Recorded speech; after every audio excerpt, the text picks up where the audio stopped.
दुनिया के सबसे ऊपर हिस्से पर जहां महीनों तक सूरज नहीं निकलता, एक ऐसी जगह है जहां सन्नाटा भी चीखता है। हम बात कर रहे हैं ग्रीनलैंड की। देखने में तो ये सिर्फ बर्फ का एक बड़ा पहाड़ है, लेकिन आज ये जगह दुनिया के सबसे बड़े पावर गेम का सेंटर बन गई है। एक तरफ दुनिया का सबसे ताकतवर देश है और दूसरी तरफ एक छोटी सी आबादी जो डरी हुई है। क्यों अचानक अमेरिका के राष्ट्रपति इस बर्फीले द्वीप के पीछे हाथ धोकर पड़ गए हैं? क्या ये सिर्फ एक जमीन का टुकड़ा है या इसके नीचे कुछ ऐसा छिपा है जो पूरी दुनिया की किस्मत बदल सकता है? चलिए आज उस राज से पर्दा उठाते। नमस्ते दोस्तों, स्वागत है आपका हमारे चैनल लर्न विद स्टोरीज में। और ऐसे ही कहानियों के द्वारा सीखने के लिए हमारे चैनल को अभी सब्सक्राइब करें। चलिए शुरू करते हैं। इमेजिन कीजिए आप एक छोटी सी जगह पर शांति से रह रहे हैं और अचानक आपको खबर मिलती है कि दुनिया का सबसे शक्तिशाली इंसान आपको खरीदना चाहता है। ग्रीनलैंड की राजधानी नूक की गलियों में आजकल यही खौफ तैर रहा है। यहाँ के लोग डरे हुए हैं। एक बुजुर्ग अपनी लाठी पटक कर कहता है कि हम बिकेंगे नहीं। वही एक जवान लड़की कहती है कि उसे अपनी जान का डर सता रहा है। उन्हें याद आ रहा है वेनेजुएला, जहाँ हाल ही में कुछ ऐसा ही हुआ था।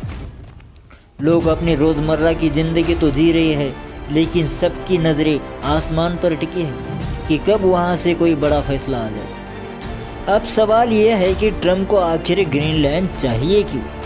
ट्रम्प का कहना है कि यहाँ हर तरफ रूस और चीन के जहाज़ घूम रहे।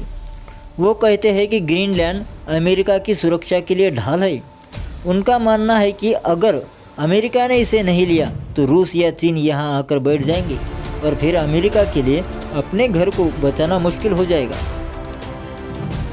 लेकिन सस्पेंस ये है कि ट्रम्प सिर्फ वहाँ अपनी सेना नहीं रखना चाहते, वो इस जगह के मालिक बनना चाहते।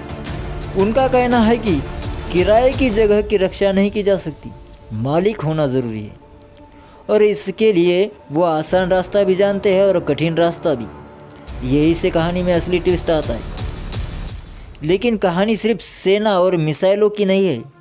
असली खेल तो उस खजाने का है जो इस मोटी बर्फ के नीचे सदियों से दबा हुआ है। जैसे जैसे गर्मी बढ़ रही है और बर्फ पिघल रही है, नीचे से निकल रहे वो कीमती पत्थर और खनिज जिनसे आपकी इलेक्ट्रिक कारें और मोबाइल फ़ोन बनते हैं।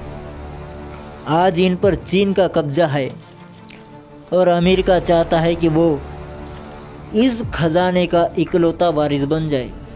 ये एक ऐसी सोने की खदान है जो अगले 100 सालों तक दुनिया पर राज करने की ताकत देती है। इतिहास गवाह है, अमेरिका ने पहले भी ऐसे सौदे किए हैं। कभी अलास्का खरीदा तो कभी लुइसियाना।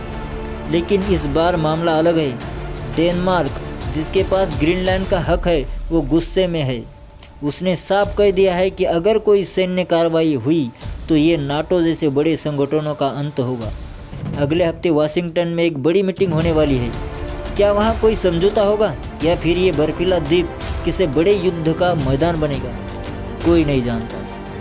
पेंजिया के समय से खामोश खड़ा ये पहाड़ आज चीख चीख कर कुछ कह रहा है। क्या हम सिर्फ तरक्की और ताकत की दौड़ में एक पूरी संस्कृति को ख़त्म कर देंगे?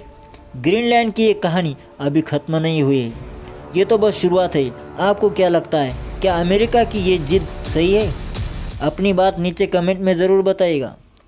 मैं निवृत्ति सावड़े, लर्न विद स्टोरीज के लिए फिर मिलेंगे एक और अनसुनी कहानी के साथ। तब तक के लिए धन्यवाद। जय हिंद।